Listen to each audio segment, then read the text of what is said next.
Malinis, fantastic sa metal at plastic na Barracuda. Tanggaling-galing mo, smart dishwashing paste. ACS. Sa lahat ng bagay, simula pa lang, siguraduhing max protection na. Kasi pag kulang ang proteksyon, baka madaling masira. Sa ngipin, dapat may max protection din. Max sa alaga ng Unique Toothpaste. With Max Protect Formula, help stop cavities before they start, while keeping breath fresh. Try Unique Maximum Fluoride Protection. Para max alaga, max protektado. ACS. Wow, ang saya.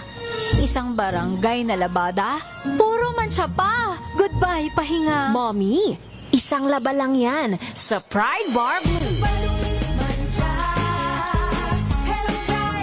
May powerful stain-away enzymes na malupit sa dunit mancha. At di masakit sa kamay. Isang laba lang yan. Hello, pahinga. Hello, Pride Bar Blue. ACS. May nagbago. May arte? May budget? Akala nyo lang yon. So solid. White rose papaya, wow, white rose. White rose papaya, wow, white rose. White rose papaya. May glow up with a white rose papaya. White Rose Papaya. May puti power times 2 kasi may papaya at niacinamide. May shea butter and tea tree oil pa. Kutis sulit ang glow May up. glow up with a white rose papaya. White Rose Papaya. Kutis sulit ang glow up. ACS. Hello, Washi! Laundry day na naman! Yay! Anong meron? Mancha ng chocolate, Oh. putik, may libag pa! Kaya natin yan! With Pride Washing Machine Detergent, may triple stain-away formula. Tanggal ang makapit, madikit, at malupit na dumit mancha. Kaya easy-easy ang labada. Mula noon hanggang ngayon! All you need is pride. All you need is pride. ACS. How you spend your morning can often tell you what kind of day you are going to have. Me, I always start my day with a fresh cup of my favorite MX3 coffee. Mahalagang paalala, ang X3 capsule ay hindi gamot at hindi dapat gamitin panggamot sa anumang uri ng sakit. Maulan man, no worries na amoy kulog ang damit. Charm, Fabcon, bangong kumakabloom. Tanggal amoy kulog sa bango ng charm. Kaya gamit ko, Charm Fabcon with Bloom Fresh Technology. Kills 99.9% of kulog-causing bacteria. May aroma burst pa of thousands of flowers and berries. Ang sampay sa loob, no amoy kulob. Bangong kumakabloom sa charm. Charm Fabcon. ACS.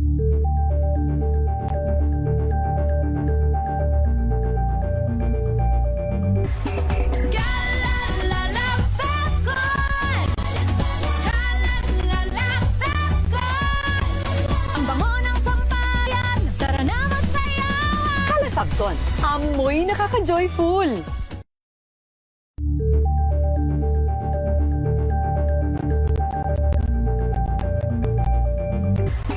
Galalala Fabcon. Galalala Fabcon. Ang bango ng sampayan. Tara na magsayawan. Kalafagton, amoy nakaka-joyful!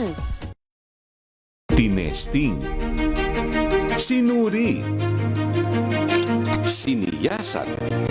Ang resulta, super effective ang Shield sa pagpatay ng bakterya at virus. Shield Antibacterial Soap. Believe ang mga eksperto sa Philippine Nurses Association. At si Mami, Tiwala ako sa Shield. Shield Antibacterial Soap. Napatunayang mabisa.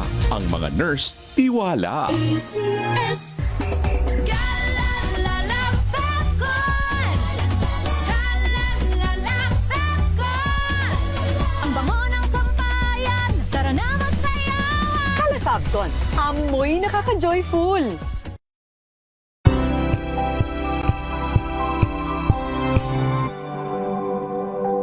Tambalang Anthony Taberna at Jerry Baha ang gigising sa inyong umaga dahil lalatay ang humahagupit na diskusyon at komentaryo Lunes hanggang Biyernes sa 2x2.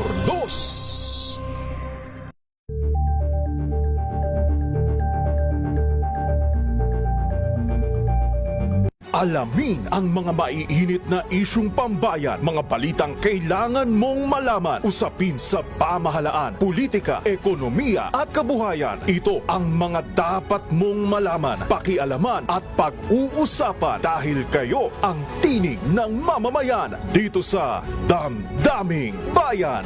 Live sa DZRH Radio, DZRH TV at DZRH Digital. Kasama sina Lakay, Deo Macalma at Elaine Apit. Araw-araw, Lunes hanggang Biyernes. Damdaming Bayan.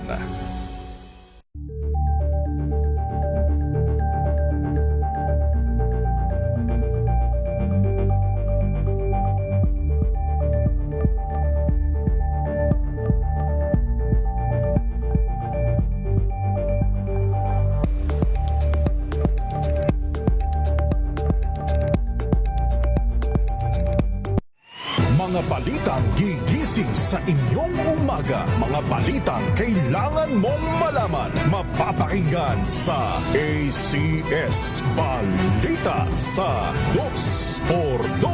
Kasama sina Anthony Taberna at Jerry Baha. Lunes hanggang Biyernes.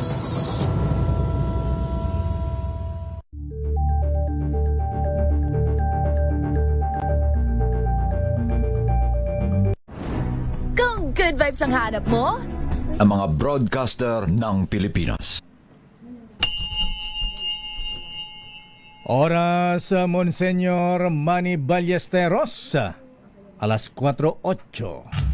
Uy! Nakapag-break ka na ba? Nakapag-relax ka na ba? Saan ka man nagtatrabaho, mapa-opisina man o work from home o mula mismo sa pwesto, sasabayan namin ang break time mo. Sasabayan namin ng mga balita at komentaryo, mga panayam ng mga taong viral ngayon. DZRH Break Time! RH Break Time!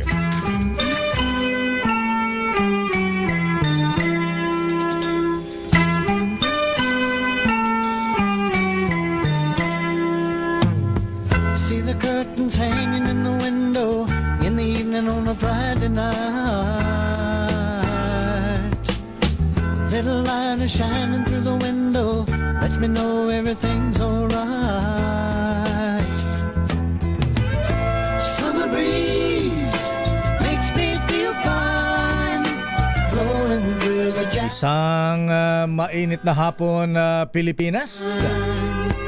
Ako po si Deo Macalma. Ako naman po, Thea Pecho Corpuz. At narito ang headlines ng ating balita ngayong araw ng Martes, 5 ng buwan ng Mayo. Pangulong Ferdinand Bongbong Marcos Jr. inamin na 3 taon na silang hindi nag-uusap ng kanyang manang na si Senator Amy Marcos. Grabe. Bakit naman ganyan? On the sidewalk. Samantala, Lakay, bad news dahil mayroon na namang panibagong oil price hike at sinalubong ito ng kilos protesta ng mga tsuper. And across the floor. Aba, eto naman ang good news. 7 pisong taas singil sa kuryente. Makes me feel fine. Napigilan ng Department of Energy. Ayan. Maraming salamat, Senator Sharon Garin. Ayan. Si Senator ba siya, Lakay? Yan ang dapat mag-senador, hindi Oh. taga-Department of Ay. Health. Inflation rate lalo pang bumilis at sumipa sa pinakamataas na 7.2% sa nakalipas na 3 taon ayon sa PSA. Estados Unidos at Iran muling nagkabakbakan sa Gulpo. And I come home. 6 na military boats ng Iran winasak. Talaga? Vice President Sara Duterte at Senator Raffy Tulfo nagtabla sa isang presidential survey ng Pulse Asia.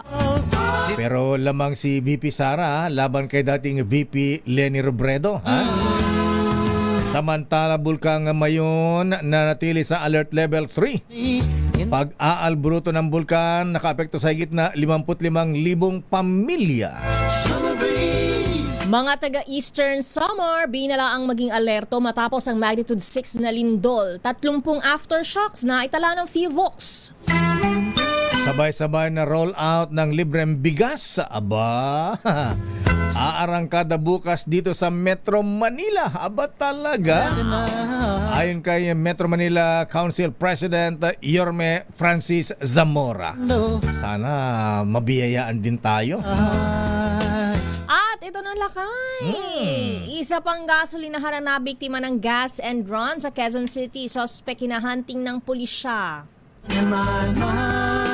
O yung mga gasoline stations, wag namang wag namang ididak sa sweldo ng gasoline boy yan, ha? Kaso lakay, ganyan daw ang kalakaran Ganon? Kapag ka Kawawa natakasan naman ka sila. ng Oo. customer, sa'yo charge. Kaya dapat yung mga nagpapakarga ng gas, harangan ng barrier doon sa unahan ng kotse. Ayan, Yung mga ganyan ang ginagawa lakay. O kaya huwag mo nang isasara yung gas tank. Ayan. Oo, isaksak mo lang dyan. Hayaan mo lang dyan. Hanggang di nagbabayad. Music from the house next door. Samantala sa detalye ng ating mga balita.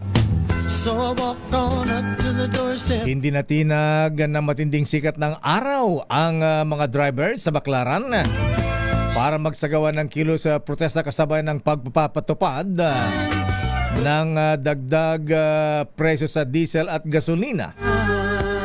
Ayon kay Pisto National Coordinator Cerilio Latorreno, halos hindi naramdaman ang nakalipas na 3 linggong rollback dahil sa liit na naiuwing kita ng mga drivers dahilan para mapersang tumigil sa pamasada. Ayon sa grupo ng Pisto, talo pa rin sila sa mahal na presyo ng diesel dahil umabot sa mahigit 600 piso ang nawalang kita nila kada araw. Sinabi pa nila Torreno na wala pa rin silang napapalang diskwento sa petrol dahil limitado lamang ang mga rutang saklaw ng 10 peso kada litrong fuel subsidy program ng pamahalaan. Samantala, naghain ng petisyon ang Consumer Advocacy Group na Kuryente.org sa Energy Regulatory Commission o ERC upang ipasuspinde ang paniningil ng Green Energy Auction Allowance o GEA-all at Feed-in Tariff Allowance o FIT-all. Ayon sa kanilang National Coordinator na si Bas Umali, ito ay upang maibsan ang pasani ng mga consumer sa mahal na singil sa kuryente habang nasa ilalim ng State of National Energy Emergency ang bansa. Binigyan diin ni Umali na sa halip na bawasan ang lifeline rate para sa mga 4-piece beneficiaries, mas makabubuti umano kung ang mga mandatory charges na napupunta sa mga malalaking korporasyon ang alisin ng gobyerno. Narito ang bahagi ng pahayag ni Bas Umali. Ito po ay suporta para dun sa mga malalaking corporations Tapos tinatarget po natin yung ilang sentimo na pinanggigigilan po natin yung napakaliit na sentimo na binibigay po natin sa 4-piece. Bakit po hindi natin pansamantalang itigil itong binibigay natin dun sa mga malalaking kumpanya? Tumutukoy ang GEA-all at FIT-all sa mga mandatory charges na pantulong sa pagpapalaganap ng renewable energy. Paglilinaw ni Umali, kaisa sila sa pagsuporta sa nabanggit na sektor pero mas napapanahon umanong alalayan ang mga consumer habang may nararanasang krisis dulot ng tensyon sa gitnang silangan. Iimbestigahan naman ng Senate Committee on Energy ang biglaang pagtaas ng singil ng kuryente matapos ang sunod-sunod na reklamo ng mga consumers. Ayon kay Senator Pia Cayetano, chairperson ng komite, kailangan masagot ng mga electric distributor utilities kasama na ang Meralco kung bakit napakaraming charges o patong-patong na singil sa ating electric bill. Senator Pia, tagal-tagal na yan. Inalimbawa ng senadora ang reklamo ng isang consumer na naging 7,000 ang kanyang electric bill nitong April mula sa 5,000 lamang noong buwan ng Marso. Bay, maliit pa yan. 2,000 ang diferensya. Yung iba halos doble. Narito si Senator Pia Cayetano. Distribution utilities claim that these charges were approved by the Energy Regulatory Commission. For its part, the ERC says that these charges are based on existing laws and taxes. But Mr. President, even when charges are approved, and even when they comply with existing laws and regulations, we must still ask, do they continue to serve the best interests of the public? Ang bumabata at babyface na Senadora Pia Cayetano. Oo, hindi tumandala kaya, no? Hi, Senator Pia. Samantala, ibinida ng Department of Energy o DOE na matagumpay nilang naiwasan o napigil ang sanay 7 pisong pagtaas sa presyo ng kuryente. Ayon kay Energy Secretary Sharon Garin, ito ay bunga ng mga inisyatibo ng kagawaran bilang bahagi ng kanilang mandato na panatilihing matatag ang supply at presyo ng enerhiya sa bansa. Binigyan din ni Garin na maaari pang bumaba ang singil kung aalisin ng value-added tax o VAT sa kuryente, pero nilinaw ng kalihim na kailangan itong pag-aralang mabuti dahil hindi ang DOE ang magdedesisyon nito, kundi ang mga economic managers at ang Kongreso. Paliwanag pa ni Garin, dapat masigurong balanse ang pagpababa ng electricity cost sa pondo para sa mga serbisyo publiko ng gobyerno. Kaugnay nito, naghain na nitong Lunes si Senator Risa Ontiveros ng Senate Bill 2076 na layong alisin ang VAT sa Electricity Systems Laws na kasalukuyang pinasahan ng publiko. Suportado naman ng Department of Energy ang panukalang alisin na ang value-added tax sa VAT sa kuryente para mapababa ang singil sa kuryente. Ayon kay Secretary Sharon Garin, mandato na ng Department of Finance ang desisyon na suspension, removal o kaya ay pagbawas sa implementasyon ng anumang tax measures. Nasa DOF na rin anya ang bola upang magsagawa ng assessment o pag-review sa nasabing panukala. Ipinaubay na rin ng Energy Secretary sa Department of Finance ang pagsusuri sa magiging overall impact ng VAT removal sa ekonomiya at sa mga serbisyo ng pamahalaan. Sa iba pang balita, muling nagbakbakan ang Amerika at Iran sa Gulpo. Nangyari ang panibagong pag-atake habang pinag-iibayo ng dalawang bansa ang pagkontrol sa Strait of Hormuz. Ayon sa Amerika, napinsala sa opensiba ang 6 na maliliit na Iranian military boats. Samantala, nasunog ang isang oil port sa United Arab Emirates kung saan nakahimpil ang malaking US military base matapos tamaan ng Iranian missile. Ang pag-atake ay kinumpirma sa report ng State Television Network ng Iran bilang ganti sa tinawag na US military's adventurism. Iniulat din na isang barkong pandigma ng Amerika ang tinarget ng Iran habang binabaybay ang Strait of Hormuz, subalit ito ay itinanggi ng Estados Unidos. Maniniwala ba kayong kung ngayong gagawin ang eleksyon ay si Vice President Sara Duterte Carpio ang mananalong presidente kung sila ay maglalaban ng dating Vice President at ngayon Mayora Leni Robredo ng Naga City. Batay sa latest survey ng Pulse Asia mula February 27 hanggang March 2, ang controversial na inihimpits na VP Sara ay nakuha ng 51% sa survey, samantalang 43% lamang ang nakuha ng dating Vice Presidente Leni. Samantala kung ngayong gagawin naman ang presidential derby, abay kung ang maglalaban naman ay Sara Duterte Carpio at Senator Raffy Tulfo, ababatay sa survey tabla, it's a tie. Si VP Sara at Senator Idol Raffy Tulfo ay parehong nakuha ng 46%, habang 7% naman ang mga undecided. Kaugnay nga ng balitang yan, nakiusap ang magkapatid na senador na sina Erwin at Raffy Tulfo sa mga polling body na huwag na silang isama sa mga susunod na survey para sa pagka-presidente at vice-presidente sa 2028.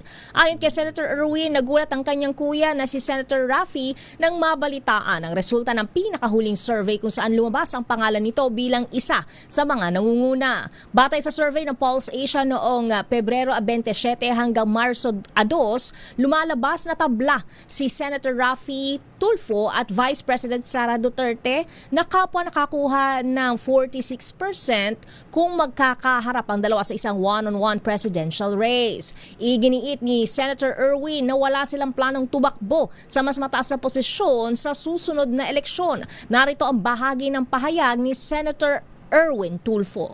Gusto ko ng brother ko and myself, sana po next time ano po isama-sama yung mga kapatid po namin dyan, yung mga tatakbo, possible candidates, presidential, vice presidential. Ang plano lang po talaga namin, hanggang dito lang po kami sa Senado, kaya Senator Raffy was also worried last night, makita po yung lumabas po sa media, sa social media kahapon, at sinasabi po na kahit sila ni Sara, marami na mga problema dyan. Papasok na naman po yung mga buses, mga drones. Wala naman po talaga kaplano-plano ho yung kapatid ko. I was talking to him last night. Election na fever na. Samantala, ang pinaka-qualified sa mga presidential wannabes ay wala iba kundi si dating DILG Secretary Mar Rojas, ang roommate ni Maring Corina Sanchez. Ayon naman kay 2nd District Congressman Egay Erice, pinaka-qualified para tumakbong presidente sa darating eleksyon si Secretary Mar Rojas. Sa panayam ng programang Damdaming Bayan, sinabi ni Erice na si Rojas ay may kakayahang mamuno ng bansa tungo sa ating kaunlaran. Ayon pa kay Erice, napapanuna para ang piliin ng mga Pilipino ay isang leader na qualified o nararapat na maging pangulo at hindi lamang base sa popularity. Narito si Congressman Egay Erice.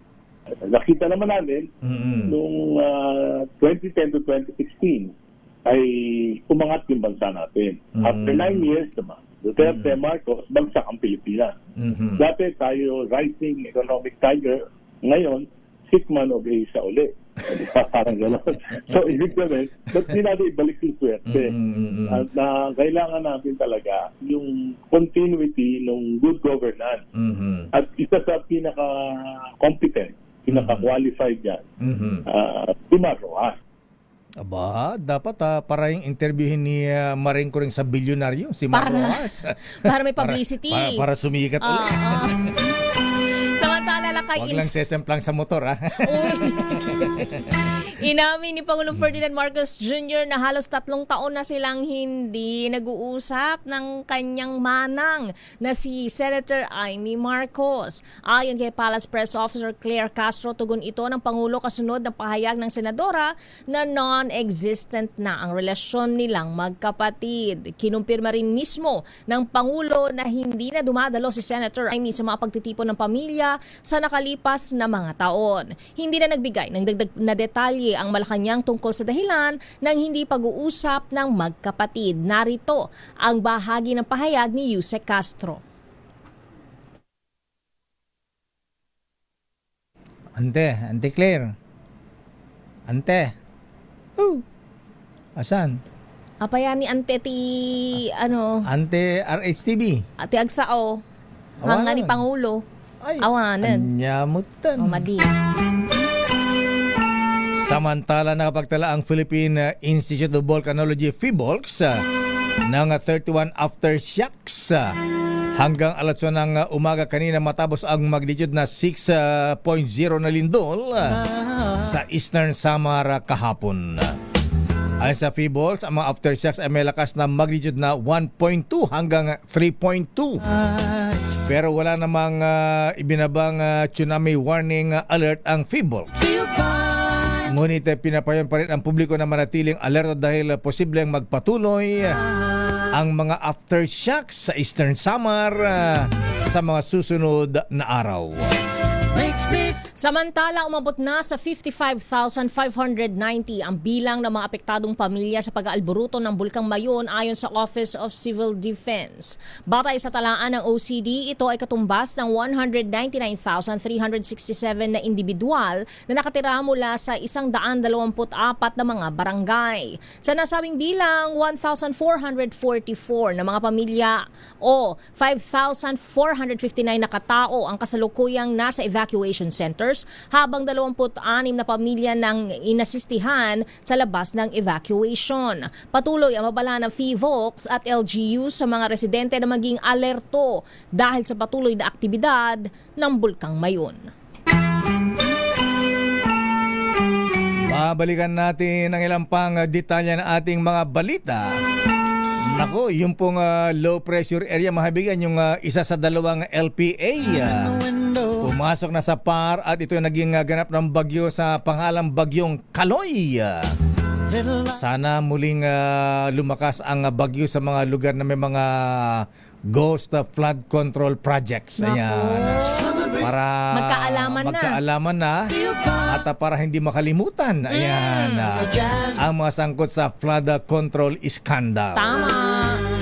Samantala, isa sa dalawang suspect sa pananambang sa isang presidente ng nightclub sa Quezon City na si Perry Mariano. Aba, kilala na at hinahanting na ng pulisya. Aba, sino siya? At ingat pa rin po mabigan na magkapatid na babae na trap sa sunog sa Rizal. Diyos ko po mahabagin. Nalitsyon ng buhay, patay po ang magkapatid. At para naman sa mga motorista, huwag naman kayong bastos. Ayan. Huwag naman kayong manggugulang. Maawa naman kayo sa mga gasoline boys. Balasubas laki na ugali. Ayan. Isa pang gasolinahan na biktima ng gas and run sa Quezon City. Ayan, suspect. Ayan, kita naman ang plaka sa CCTV ha? Yung suspect, hinahanting na ng pulisya. At ito ang good news mga misis, abangan natin. Mayor Francis Zamora, saan lugar ba yan? Abay, meron na roll out ng libreng bigas sa buong Metro Manila. Tagi-ilang kilo kaya lakay? Oo nga, at sino ang mga entitled ng libreng bigas? Lahat ba? Ayan. Kung lahat ng taga Metro Manila, ubos ang 10 truck ng bigas. Ayan, kulang pala kay. Ang detalye ng mga balita yan sa ating pagbabalik sa ating palatuntunang Break Time. RH Break Time. Oras, Mr. Cecily, Mr. Michael is my guy. Ay Kuyang Larry Francisco. Aloha. Alas 4:29. Ang oras na yan ay hatid sa inyo na.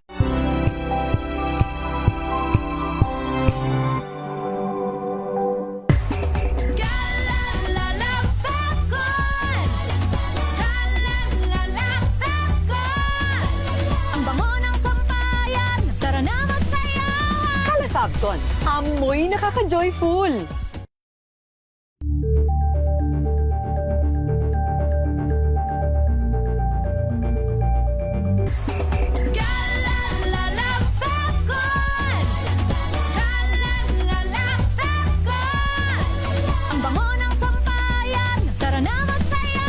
Calefabcon, amoy nakaka-joyful.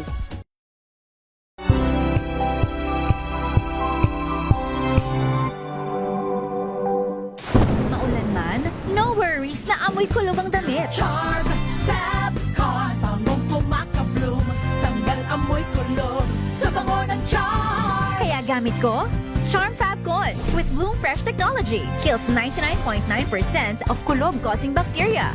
May aroma burst pa of thousands of flowers and berries. Ang sampay sa loob, no amoy kulob. Bangong kumaka-bloom sa Charm. Charm Fabcon. ACS.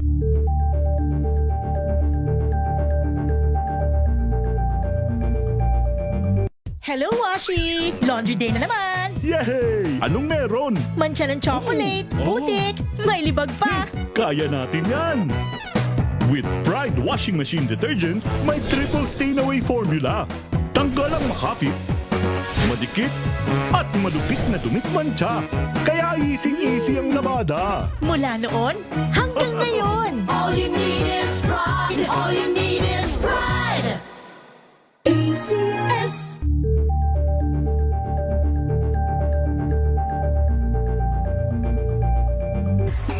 Galalala Fapcon. Galalala Fapcon.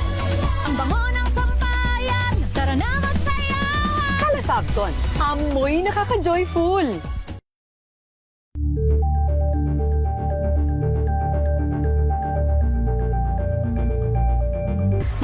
Galalala Fapcon.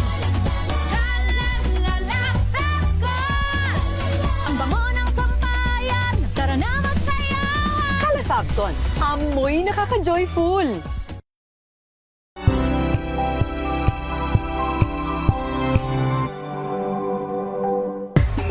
Galalala Fapcon. Galalala Fapcon. Ang bango ng sampayan. Tara na magsayawan. Kalafabcon, amoy nakaka-joyful.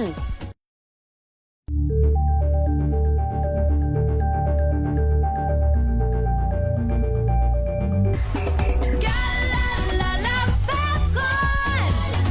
Galalala Fapcon. Ang bango ng sampayan. Tara na magsayawan. Kalafabcon, amoy nakaka-joyful.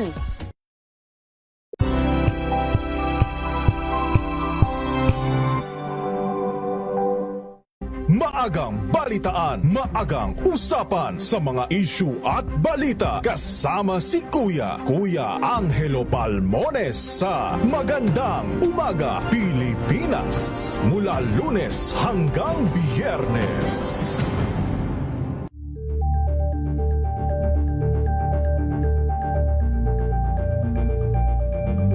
We've got you covered. From the hottest hits, exclusive interviews, kilig to the bones fan meet experience, and hataw performances of your favorite stars. Saturdays, 12 noon, dito lang sa DZRH TV.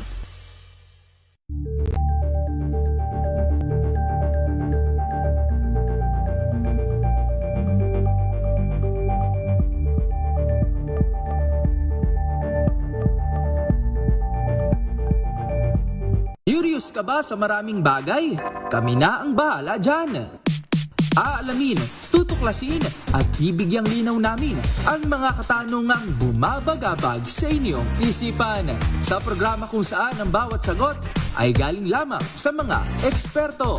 Ang Expert's Opinion, tuwing linggo 3:00 ng hapon, dito lang sa DZRH TV.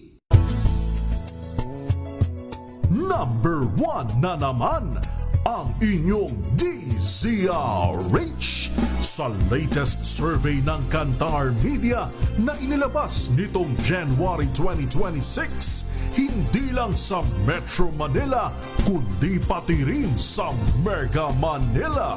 Patunay na DZRH lang ang inyong tunay at totoong pinagkakatiwalaan. Taos-puso po kaming nagpapasalamat sa inyong patuloy na pagtitiwala dahil ang DZRH, una sa Pilipinas, una sa Pilipino. Saan ka man sa mundo, tayo Pilipino.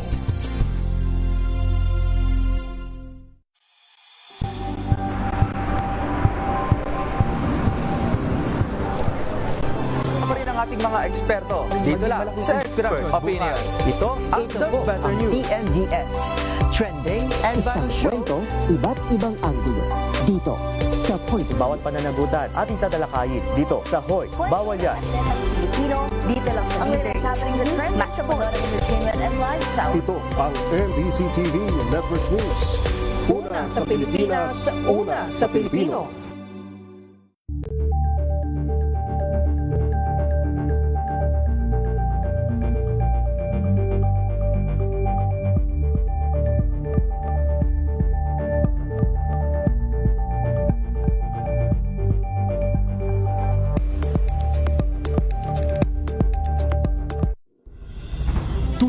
Tuloy-tuloy ang pagtulong, tuloy-tuloy ang pagseserbisyo at tuloy-tuloy ang balitaan kasama si May Binauhan sa Operation Tulong mula Lunes hanggang Biyernes.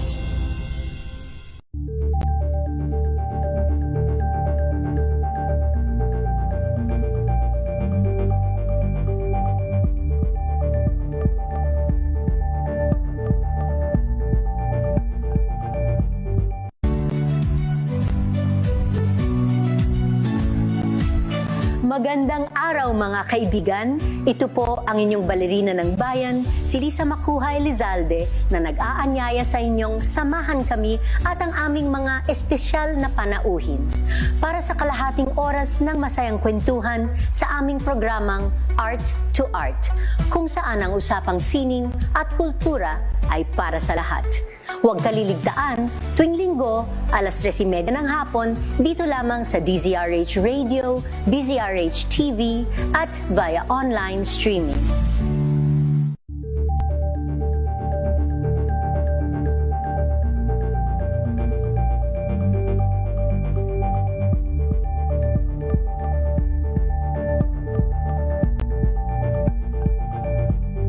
Tambalang Anthony Taberna at Jerry Baha ang gigising sa inyong umaga dahil lalatay ang humahagupit na diskusyon at komentaryo Lunes hanggang Biyernes sa 2x2.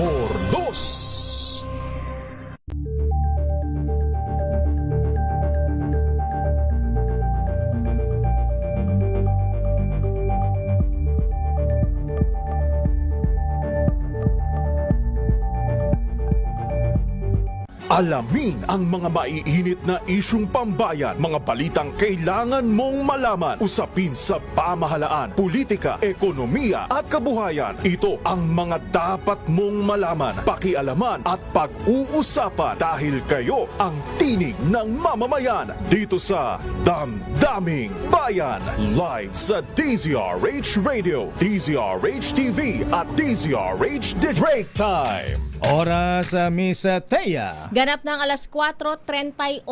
Bago ang ating kring-kring panalo promo, ayan, batiin mo natin happy birthday si Dean Amado Valdez ng Rotary Club of Manila. Aba, Dean, happy birthday po. At ganun din, happy birthday kay very worshipful Tristan J. Reyes ng Emilio Aguinaldo Masonic Class number 31. At pagbati mula sa Katimugan Shrine Club at kay Commander Ruel Nicolas at past Master Randy Autobot Lawa.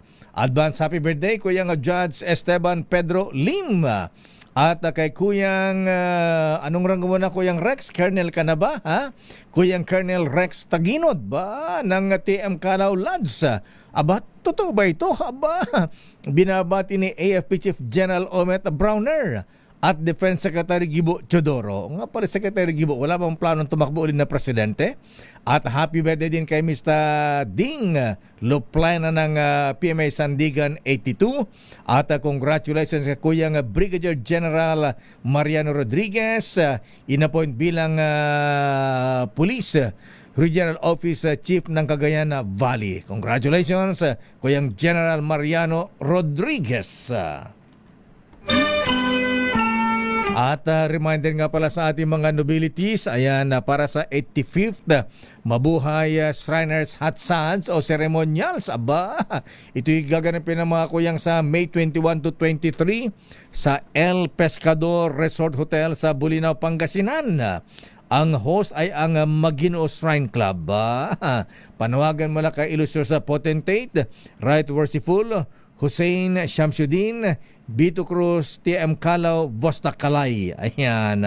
At ang Maginoo Shrine Club ay nag-imita sa kanilang stated meeting May 7 sa Quezon City. Aba, ang guest of honor, Past Grandmaster Raul Canon, Grandmaster Bob Moran, at Illustrious Potentate Hussein Shamsuddin. At happy birthday din nga pala sa ating mga kasamaan dito sa DCRH. MBC si Eric Lucero ng DZRH drama. Ba, Eric, happy birthday, ha? Salamat sa Lomi. Ay, Sarap. sarap. Ayan, galing Batangas, eh. At kay paring Nonoy Balyon Jr. Happy birthday din kay Jadeline Fernandez. At si Jerome, birthday pa rin ni Jerome, ha? At inaanak, Jerome Lorenzo, Nico Sison at Romy Del Moro. Happy birthday. At ngayon mga kaibigan sa ating kring-kring. Abay, may natawagan na ba ang ating kring-kring panalo promo? Makinig maigi! Ito na ang chance mo na manalo ng instant 500 pesos kapag narinig mo na ang mahiwagang kring-kring. Tignan mo na ang iyong cellphone, baka ikaw na ang susunod naming winner sa kring-kring panalo malakas sa telepono. Paano sumali? Bisitahin ang Facebook page ng DZRH, fill up pa ng Google Sheet na nakapin sa DZRH FB page at hintayin ang aming tawag sa telepono. Kring-kring na! Nasa ating linya na Miss Tay si Helen of Troy. Ayan. Helen of Troy, Aquino ng Calamba, Laguna. Ate Helen, magandang hapon. Good afternoon po. Ay, Ilocano. Naimbag nga malam ading ko. Ayan. At damot kayong Ilocano dito Calamba, Laguna. Taga ano ka DJ Ilocos, Slovakia? Isabela. Isabela. Jay Bangir. DJ Matgayam. Abay, hindi na kita papahirapan ading Helen. Ang tanong ko lang, ayan, anong himpilan ng radyo na parati na lang number 1? Ayan, diba? ang kauna-unang, anong istasyon yan? Ang galing mo talaga, ading. Nalaing ka talaga. Ayan, congratulations nga, Rod. Ayan, nanalo ka ng limpak-limpak na 500. Congratulations, Congratulations, Helen Aquino ng ayan. Apo, awantian naman na ayan, Helen Aquino ng Calamba, Laguna. At ngayon hatawin natin ang mga reports. Pero bago ang report ni Miss Let, ayan, basahin ko na itong news item, Miss Taya. Ayan, dahil arangkad na bukas sa Mayo 6 ang pamamahagi ng libreng bigas sa Metro Manila sa pamagitan ng Local Government Support Fund. Kinumpirma sa DZRH ni Mayor at Metro Manila Council President Francis Zamora ng San Juan ang sabay-sabay na rollout ng biyayang bigas sa iba't ibang lokal na pamahalaan sa Metro Manila. Sa ilalim ng programa, tatanggap ng 10 kilong bigas ang mga benepisaryo 4 na beses sa buong taon ngayong Mayo, sa July, September at November. Sasabayin din ito ng isasagawang iba pang LGU sa Kamaynilaan, pero nakadepende ito sa mga priority ng grupo. Una nang nagbaba ng pondo ang national government sa mga LGUs para magsilbing frontliners pagdating sa infrastruktura at bigay ng mabilisang ayuda katulad ng bigas. Kaya ng misilete, hindi sinabi kung ilan. Ayan, sino ba ang mga benepisaryo, ha? Alam mo, dito sa atin sa Pasay. Ilan ba tayo rito? Tayo, binilagay sa makasama ang mga constituents ko sa Star City. Ayun, dapat, lakay, diba? Pero ang Pangulong Bongbong Marcos na 3 taon na hindi nakipag-usap, Deadmahan. sa kanyang manang na si Amy Marcos, inatasan si Secretary Kiko Chu Laurel na pababain ang presyo ng bigas. Hanggang magkano, Miss Let? Hanggang etneb ba? Ayan. Kaya na ba ang etneb? Ayan. Alamin natin kay arrest number 14. Let Narciso, please come in, Miss Let. Miss Let. Yuhu. Si Let. Ayan. Okay, go ahead, Let. Take 2. Pinatututukan ni Pangulong Bongbong Marcos sa Department of Agriculture ang supply at presyo ng bigas.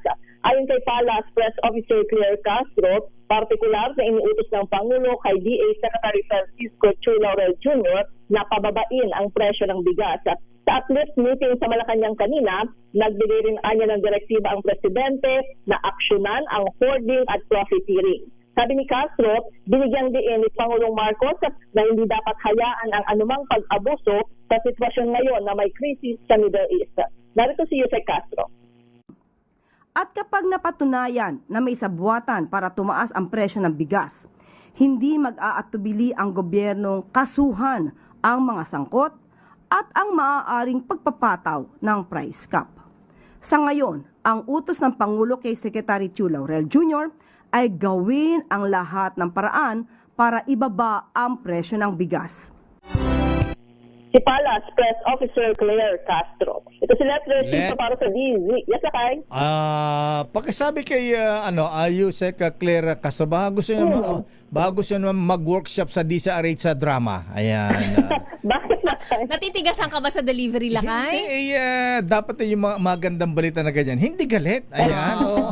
Abay, mamimigyan na ng... mamimigyan na ayuda. Galit pa rin. Ayan. Isa lang ang mood niya. Baka kaya ganun yung expression niya dahil doon sa babala, doon sa mga umaabuso, mga hoarder. Ayan. Saan ba, di ba announcer din ito dati sa DCMM? Ayan. Talaga ba? Oo. Ayan, kilala ni na dos por dos ni Tunying tsaka ni Jerry. Ayan. Tsaka si Angelo, ha? Ayan. Sa bagay, wala yata silang drama doon. I-guess natin siya. Sabihin ko si Rosana Villegas. Ayan. Ite-train siya. I-workshop itong si Yusek Claire Castro para maganda-ganda naman Pagka maganda maganda rin delivery. Maganda naman na aura. Ayan, hindi yung galit. Parating galit. Parang galit sa mundo. Mainit kasi yung panahon, Lakay. Kahit na naman. Oo, di ba? Kalmahan lang niya. Parang hindi galing sa parang hindi naman galing sa media yan. Galing sa media rin yan. Hindi galing sa communications ba, Lakay? Oo, yan. Kulang sa drama. Ayan. Walang emosyon. Sumobra ang emotion. Ayan. Ang emotion ay... galit. High blood. Bisilet, sino nga pala ang may kinabang dito sa libreng bigayan ng bigas? Nakalista ba tayo dyan? Wala bang sinabi? Malalaman yan, Lakay, dun sa mga LGU. Aha. Mga LGUs. Pero karamihan dito sa working, Lakay, working class. So, aalamin natin saan ba kayo Lakay sa Pasay. Kasi bukas ay Muntinlupa, Las Piñas, Parañaque at Pasay. Ayan, anong sektor ang priority sa mga LGU, sa mga LGU pa kasi sabi na ko anong syudad sa Metro Manila pinapahirapan pa ayan. Specify po. Ayan. Ayan. Mauna daw ang mga senior citizens. Ayan. Lakay, buti ka pa. Ayan. Depende sa LGU kasi yung sa Maynila ay working sector yung nauna nabigyan nila. Mga empleyado, mga Lakay. Sana maging senior na rin ako para mabigyan na ng ayuda. Maraming salamat, Miss Let. Baliksan niyo na kaya't Miss Thea. Samantala, Lakay, Senator Raffy Tulfo nagdeklara ng hindi tatakbo sa pagkapangulo sa 2028 election. Idetali mo balitang yan. RH28, Raymond Adpaas. Raymond! Miss Thea Mayor, wala akong balak na tumakbong presidente sa 2028. Ito ang deklarasyon ni Senator Raffy Tulfo bilang reaksyon sa survey na nagpapakitang pantay sila ng rating ni Vice President Sara Duterte kung sila ang mag-one-on-one sa 2028 presidential election. Ayon kay Senator Raffy, ayaw nitong magaya sa iba na nakaisang termino pa lang sa Senado ay tumakbo na sa mas mataas na posisyon at sila ay napigo. Kontento umano siya sa kanyang trabaho sa Senado kaya't magre-re-elect siya na senador sa 2028 election. Laking pasalamat nito sa tiwala sa kanya ng ating mga kababayan. Marami umano sa ibang mga pangalan na maring pagpilian. Binanggit nito sina dating Vice President Leni Robredo na ngayon ay Mayor ng Naga City, Senator Bam Aquino, Senator Risa Ontiveros, dating Senator Antonio Trillanes, Secretary John Vic Rimulya, General Nick Torre at Mayor Benjamin Magalong. Sabi ni Tulfo, maaari siyang mag-endorso ng kandidato sa pagkapangulo kapag pareho sila ng advokasya. Pakinggan natin si Senator Raffy Tulfo. Well, una sa lahat, buong kumbaba, ako po'y nagpapasalamat sa tiwala. Pero I said it before and I'm going to say it again, wala pa akong balak na tumakbo as president sa 2028. However, I believe I'm doing very well as senator and I can do a lot more as senator. Therefore, maasahan niyo, re-electionist ako sa 2028. Bakit mataas ang number niyo sa survey? That will not change your mind, sir? No. Bakit po? Bakit, sir? I'm very happy as senator, like I said. So, ba't pa ako aakyat sa higher office? And then, I don't want to commit the same mistakes that others committed. Mga elected officials, first term pa lang sila. And then after first term, tumatakbo agad sila sa higher office, so higher position, and they fail. Sir, kaya pa magkaroon ng clamor for you to run? I don't think so. Final answer niya, sir. Final answer. Ang bahagi ng pahayag, Ms. Nabeta, Mayor. Klaruhin ko nga, ayaw niya nga tumakbong presidente o paano kung vice-presidente? Oo, pwede ba yun? Wala daw. Higher office, hindi. Senador pa rin. Basta re-electionist senator lang daw siya. Re-electionist. Sa 2020. Ayan. Okay nga, Rud. Ayan.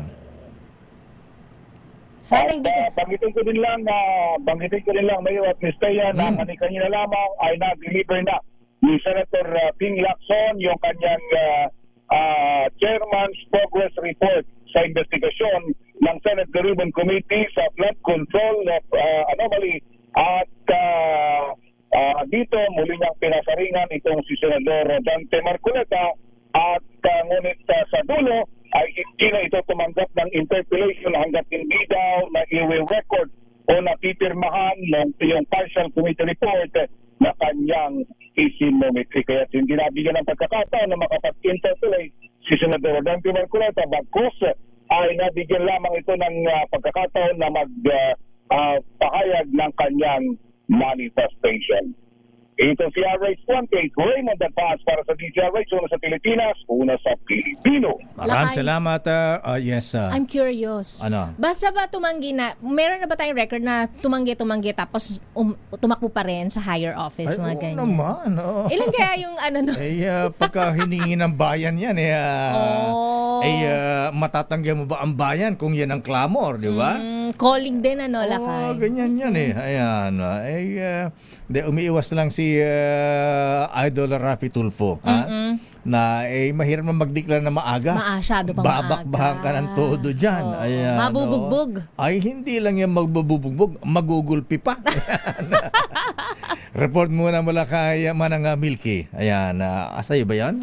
Sa'yo na, Lakay. Ba't wala sa akin, Lakay Ray, si bayan kay Milky? Shakon. Ayan, sige. Okay. House members, may 5 araw para pag-aralan ang articles of impeachment bago itakda ang plenary vote. Ida tayo mong balitang yan. RH12, Milky Ginan. Manang Milky? Kaya at Lakay, ang 318 members ng Kamara ay bibigyan ng sapat na oras para mabasa ang articles of impeachment laban kay Vice President Sara Duterte bago ito pagbotohan sa plenaryo. Target ng Kamarang matalakay at pagbotohan ng articles of impeachment sa May 11 at kung makuha ang 1/3 votes. Itatawid na ito sa Senado na magsasalbing impeachment court. Ang kay Justice Chair Gervil Luisto, sa sanggaling ma-refer na sa Committee on Rules sa ang committee report, ipapamahagi ni House Secretary General Sheloy Garafil ang kopya sa 318 members para sa kanilang pagbasa. Sa panig naman ni Senior Deputy Majority Leader Lawrence Defensor, marami pang pwedeng pumanig sa Vice Presidente pero mahirap na ipaliwanag sa kanilang constituent kung bakit hindi pwedeng mapanagot ang pangalawang Pangulo. Samantala, Lakay at Teya, umaapela ang National Unity Party sa liderato ng Kamara na igalang kung anuman ang magiging desisyon ng mga kongresista pabor o hindi sa impeachment kay Vice President Sara Duterte. Binigyang diin ng NUP na pinamumunuan ni Antipolo Representative Ronaldo Puno na panatilihin ang independence ng Kamara. At sa impormasyon, Lakay, marami daw miyembro ang mga kongresista ang lumilipat na sa NUP. From 50, kung hindi kami nagkakamali, ay umaabot na daw ngayon sa 80 members. Ang National Unity Party. Na. So, malaki ang nalagas sa lakas. CMD. Na partido ni dating Speaker Romualdez. Oo, at ni CGMA. So, malaki daw ang naalis na mga miyembro sa lakas at ang mga ito ay lumipat. Oo, lumipat. Yung iba, nanumpa kanina, ang latest, 10 ang additional kaninang umaga, nanumpa. So kung hindi kami nagkakamali, nasa 80. At kung susumahin mo lakay, baka sila ang majority. Political party ngayon dito sa Kamara, So, ang National Unity Party. Ito bang mga NUP, may stand sila Manang Milky na mukhang ayaw pumirma sa impeachment kay BP Sara? Ano mo lakay, ang stand nila, nag-issue rin sila ngayon na statement. Binabanggit ko nga na igalang kung ano man daw ang magiging posisyon ng mga miyembro, hindi lamang ng NUP, kundi ng mga kongresista. Either favor or hindi, wag naman daw, kumbaga kasi baka daw meron mga parusa na gagawin or something. Ang sabi ni Congressman Ronaldo Puno, igalang ang independence ng Kamara. Ibig sabihin, kung ano ang magiging boto ng mga miyembro, pabor man o hindi, naiakyat sa Senado yung impeachment laban kay Vice President Sara Duterte ay panatilihin yung ganoon lakay at Thea. Akala ko Manang Milky, kami sa NUP, 85 na kami. Ayan. Oo nga Kung hindi gawing speaker si Ronnie Puno, ayan. Hindi kami boboto sa impeachment ni Sara. Not counted ba yun? Di ba ganun yun? Wala lakay. 80 pa lang. 80 pa lang. 80 pa lang daw lakay. Ganun ba? 80 pa lang. Pero good number yun. Ang laki na. Ang laki ng bilang nila. Marami nang tumalon sa kanila. So, parang mensahe sa administrasyon na? Ano gagawin speaker si Puno o hindi? Ang dami namang paano man si Manong Boji? Ayan. ang daming palit naman ng speaker lakay. Alam mo ganyan ang politics Miss Thea. Ayan. Maraming mga horse trading, mga compromise, mga ganyan. Dati tumatatak talaga yung mga House Speaker lakay kasi tumatagal So abangan na lang natin Manang Milky. Ayan. Abangan na lang natin lakay, pero marami ng mga si lakay marami naman bubit na dito sa Kamara. Obvious naman kasi. Ayan. Malalaman naman nila kay yan. Kaya. Antayin natin ang kanyang bubuit. Okay nga ro. Yung bibit. Mula dito sa Kamara, ako si Milky Reguna nagulat para sa DCRH, una sa Pilipinas, una sa Pilipino. Maraming salamat naman ng Milky. Samantala, Typhoon Missile System pinaputok sa Balikatan 2026. Hindi ba supot ito, Edniel? Malakas ba ang inabot? Malayo? Edniel Parosa, please come in. Edniel. Sa unang pagkakataon, lakay mula ng dali ng armas noong 2024, pinaputok sa Pilipinas ang Typhoon Medium Range Capability o MRC missile system ng Amerika. Kinumpirma ni Balikatan 2026 spokesperson Colonel Dennis Hernandez na ginamit ito bilang bahagi ng war game sa Tacloban City, Leyte. Kaninang alas 12 ng ating gabi, habang nakapwesto sa Tacloban Airport ang launcher, nagpakawala ang mga sundalo ng isang Tomahawk missile at tumama sa Laur, Nueva Ecija bandang alauna ng madaling araw. Ito rin ang parehong uri ng Tomahawk na itinambala ng US sa unang serye ng missile attack nito sa bansang Iran. Kinundi na naman ng koalisyong makabayan ng missile launch at anilay paggamit ng US sa Pilipinas bilang playground. Bukod kasi sa civilian na paliparan itong Tacloban Airport, saka naman ang paligid ng Laur sa Nueva Ecija at maaaring nakabulabog sa mga residente. Pero sabi ni Hernandez, sakop ng Fort Magsaysay ang nasa pool na impact area, may 630 kilometers mula sa Tacloban at wala namang tinamang istruktura. Samantala, bukas, nakakasa naman ang maritime strike drill ng Balikatan sa Ilocos Norte kung saan target palubugin ang decommissioned Philippine Navy vessel na BRP Quezon. Ako si Edniel Parrosa, nag-uulat para sa DZRH. Una sa Pilipinas, una sa Pilipino. Maraming salamat, Edniel Parrosa. At maraming salamat, Mr. Michael Ismagay. Ang palitan ng dolar, nagsara sa 61 pesos and 55 centavos. At yan ang kabuuan natin palatuntunang break time. Ako po si Deo Macalma. Ako naman po, Thea Petro Corpus. Balansyadong balita, susunod na. Henry Uri at Karen Oyong. Oras, eksakto. Yun! Alas 5. Sa pool. Oras ang naging sa iyo ng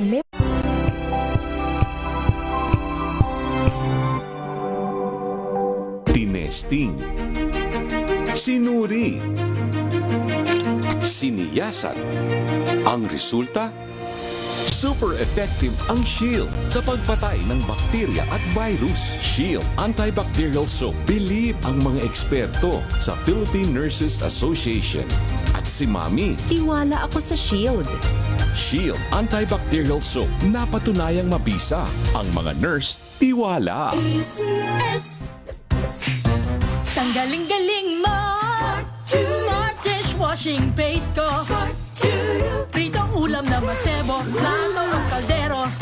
Tanggaling for everyday. Ganyan pag smart ang dishwashing paste. May double tanggaling formula. Tanggal ang sebo. Tanggal ang bakterya. Pahit para walang bahid. Linis fantastic sa bell. Walang plastic. Number 1 ko to.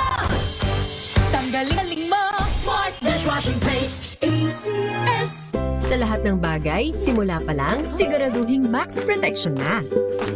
Kasi pag kulang ang proteksyon, baka madaling masira. Sa ngipin, dapat may max protection din. Max sa alaga ng unique toothpaste. With Max Protect formula, help stop cavities before they start, while keeping breath fresh. Try unique maximum fluoride protection. Para max alaga, max protektado. ACS.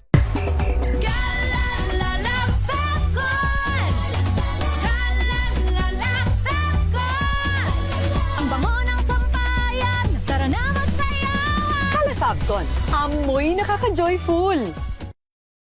May nagbago, may arte, may budget. Akala nyo lang yon. So solid. White Rose Papaya, wow, white rose.